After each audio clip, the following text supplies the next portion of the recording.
Chandra was a person I have worked with very closely over the years in different political campaigns. His was not an accidental death. It was a pre-planned political assassination. It was a murder whose fingerprints, I'm sure, will read right to the top of a defeated party which cannot accept, which cannot reconcile itself to a devastating defeat in the elections. But he also handled the Bhawanipur election campaign. Yes, that is precisely the point. That is precisely the point. Chandra was at the heart of Shubhendu Adhikari's political office. And therefore, this was a very carefully targeted assassination. It was an assassination of those who knew exactly the importance of Chandra, who knew his route, where he was going home, and they selected him, and it was planned accordingly. It was a meticulous planning, not by some ordinary political worker, it was by an assassin. BJP Bhawanipur, Shubhendu Adhikari win the Bhawanipur seat, sir. That's with the revenge of this time? Yes, of course it is revenge. It is revenge. Because they can't win in elections, so they take it out by guns. He's the main part of this. He's handling everything. Yes, so that's absolutely. Sir, sir, on justice will be given to justice. The demand of a lot of people is for retaliation. I don't agree with that. I believe we should keep the peace.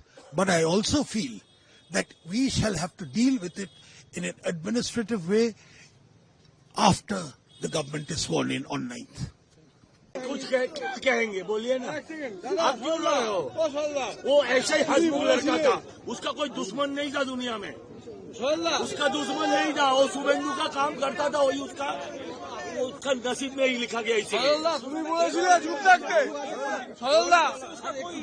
वो political आदमी का नौकरी करता था। अभी आप TV में channel में काम करते हो, चैनल को पसंद नहीं आएगा तो आपका डायरेक्टर को नहीं मिलेगा तो आपको शूट करेगा। यही है हमारा बंगाल। तुम्हें बोल के शूट दादा 5 गोली लगा, 5 गोली मेरा बड़ानगर वाला। आप लगातार दादा आप लगातार बनाने की बात से देंगे दादा। शायद मैं गलत था, शायद मुझे लगता है कि मैंने गलती किया। अभी मुझे एक दो बुक में बोल दिया, चलो देखिए भाई, अभिषेक बनर्जी ने ये हत्या करवाई है, अभिषेक बनर्जी ने ये हत्या करवाई है और वो एक मैसेज देना चाहता है कि हम सरकार में भले न हो लेकिन हम तुम्हारे ऊपर भारी हैं, लेकिन वो मूर्ख है, वो हम लोग पर भारी नहीं, इसका जवाब मिलेगा। कि भवानीपुर में हमारे सीएम ममता बनर्जी जो पराजित हुए हैं उन्हीं का आफ्टर इफेक्ट शायद हो रही है। अब कौन कर रहे हैं? बोले बांग्लादेश निकल गया है, जो लोग उधर से आया था। अब कौन आया था? ये सीसीटीवी कैमरा है, देखना है। अभी तो इलेक्शन कमीशन के अंदर है कि क्या उनका जो जैसे बताया जाता है मिजाज काफी मिला जुला लोगों से रहता, तो हम लोग भी कुछ दिन से पहले उनसे मुलाकात हुई थी, तो सबके साथ बेहतर व्यवहार। चंद्र बहुत ही मिस्टर डिपेंडेबल था। वो विधानसभा में एलओपी के ऑफिस सारा काम वो देखते थे और हमारे विधायक का भी बहुत अच्छे भाई थे। हम लोग क्या खाएंगे ब्रेक में, प्रोटेस्ट में प्लकार्ड का डिजाइन क्या होगा, पूजा का साड़ी कौन खरीदेगा, सारा चीज चंद्र देखते थे। तो ऐसा ये पॉलिटिकल लोग जिसका बीजेपी के साथ कोई लेना देना नहीं, उसको क्यों मारे?